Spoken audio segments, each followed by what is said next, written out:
Hi, I'm Nancy DeLong, and I'm here today to share some urgent health information with you. People in the United States are eating dirty, moldy nuts on a daily basis. This is a health hazard.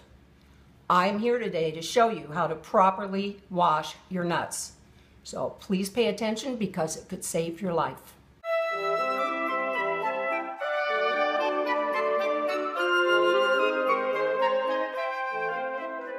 First, we need a clear bowl. We're going to put tepid water in the bowl, put enough water in there for the amount of nuts that we're going to use. We need our dirty nuts, a strainer, a towel or paper towels if you prefer, and a clear bowl for storing them. Okay, I'm going to get the water. My bag of dirty nuts, I've got some chopped pecans here.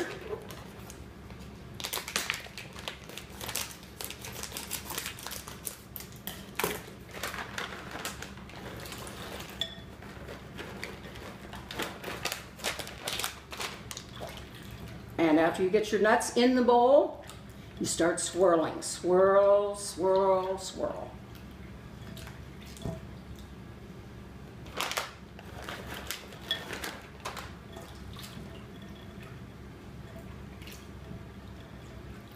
Now, look at the dirt and mold that's already come off of these nuts.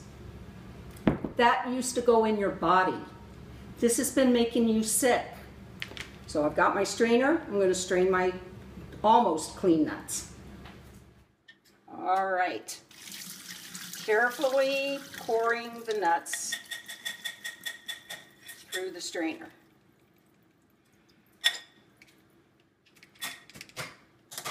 And now I'm going to add my tepid water a second time.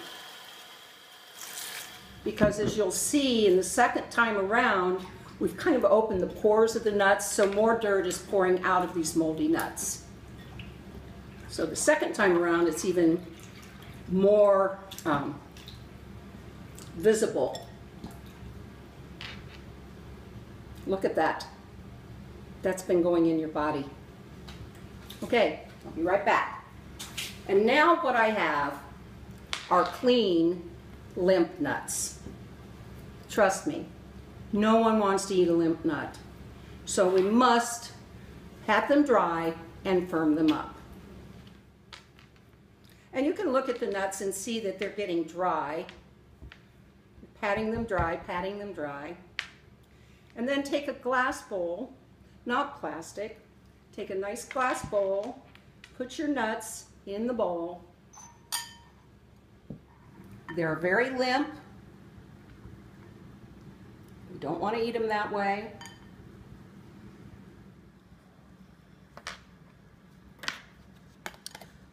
Alrighty now, we're ready to put them in the fridge and firm up those limp nuts. I also took some of my limp, dry nuts and put them in the freezer. There's a lot I can do with a frozen nut, so let me get those right now. Now I'm ready to chop some nuts. I have my nut chopper and I have my nuts.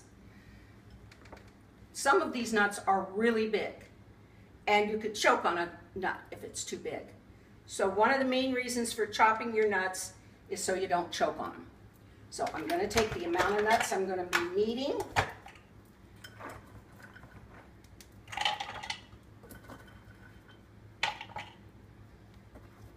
And just start with a few. You can always chop extra. And you don't want these crushed. You don't want them like real small. So we're just going to pulse. Oh, almost perfect. Ah, there we go.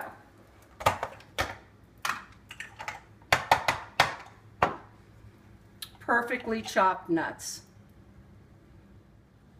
Now we are ready to crush our nuts.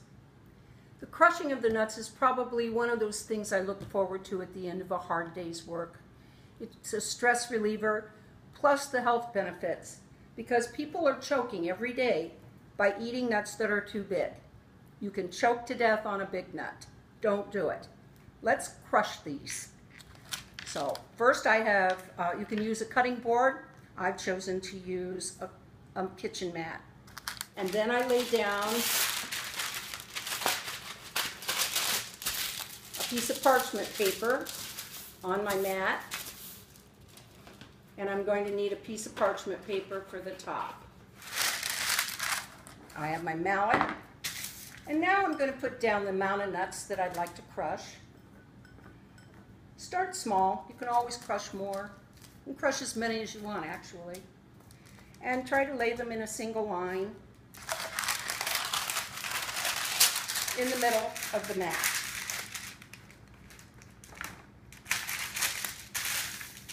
Now with my mallet, I'm going to begin crushing.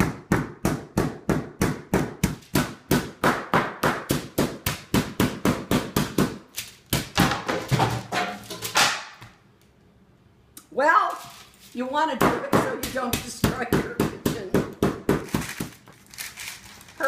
Perfect batch of crushed nuts.